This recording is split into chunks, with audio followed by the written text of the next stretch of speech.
Good morning, physics students, and welcome to another episode of Physics. It's Mr. Finn coming at you from neighborly Northville. Hope you guys are doing great today.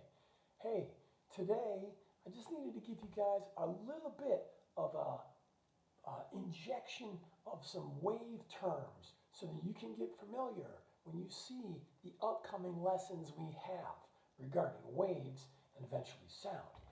But some of you guys are at different points as to how you've experienced waves in the past. A lot of you have gotten through math class. So depending on what your math class background is, you may have a more solid understanding of the idea of waves.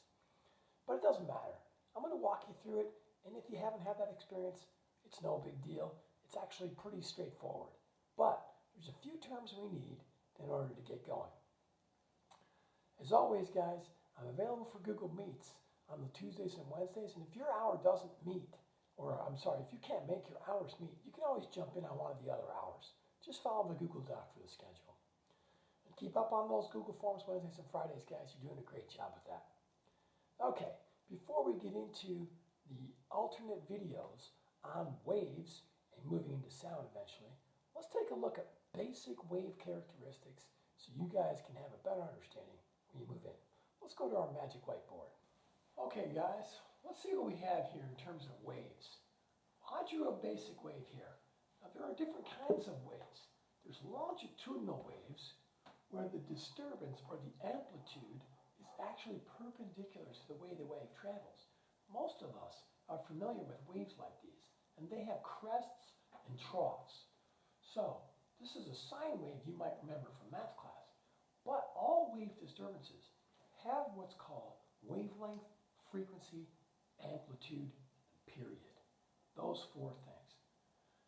Longitudinal waves look a little bit different than transverse waves. This is a transverse wave, meaning that the amplitude goes this direction, that's the size of the wave, but the wave travels that direction. So the amplitude is at 90 degrees from the way the wave travels. Okay, so what is wavelength then? Wavelength is simply the wave's length from crest to crest, or trough to trough, or start of one wave to the start of another wave. Basically when the cycle repeats itself. Now, be careful that you don't go from here to here, because that's not one wave. Because you're up here and down here. You have to start over right there.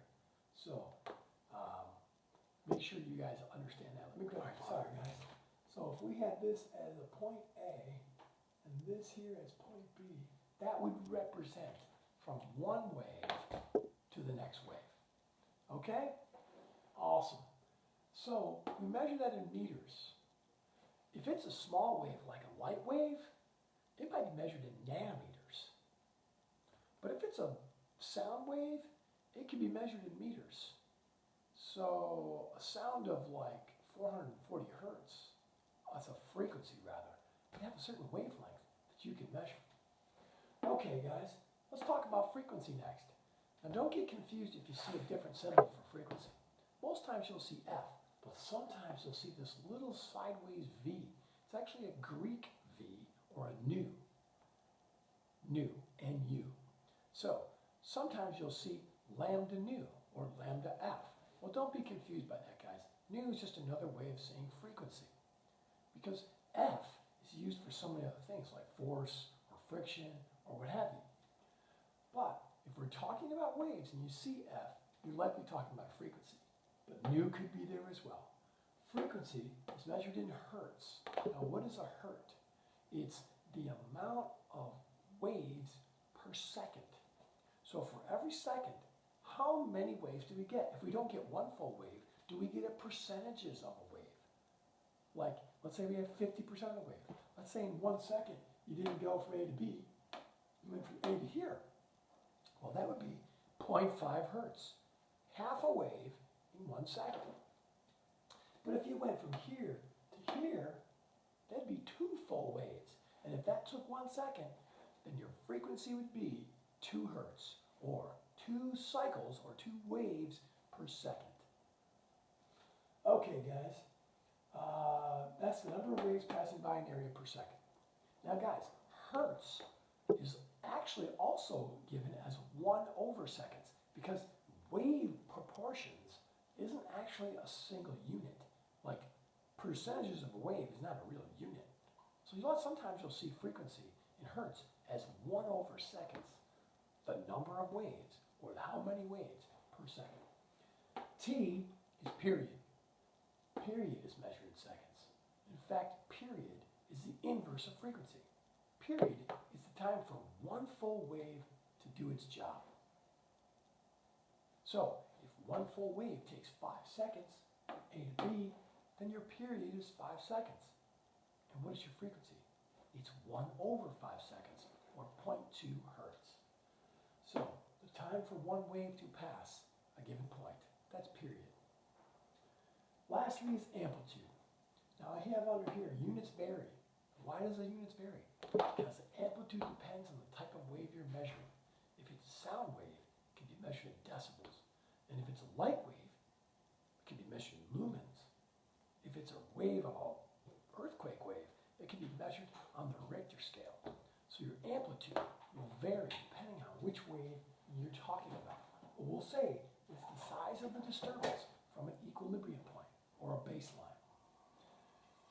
Some helpful things to keep in mind here, guys. The velocity of the wave, how fast the wave moves, is a function of lambda f, or lambda nu, which means wavelength in meters times frequency, which is 1/seconds. So if you multiply meters by 1/seconds, you get meters per second. That's the velocity of the wave. And we mentioned that frequency was 1/period, or period is 1/frequency. Well, that's it, guys. You should be okay with your terms now to get into those future videos on waves.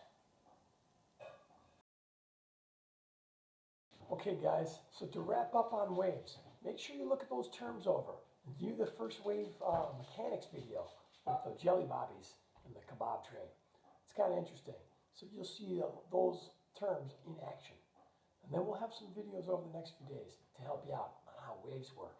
And we'll move into sound right after that. Okay, good luck, guys. We'll see you at the Google Meets.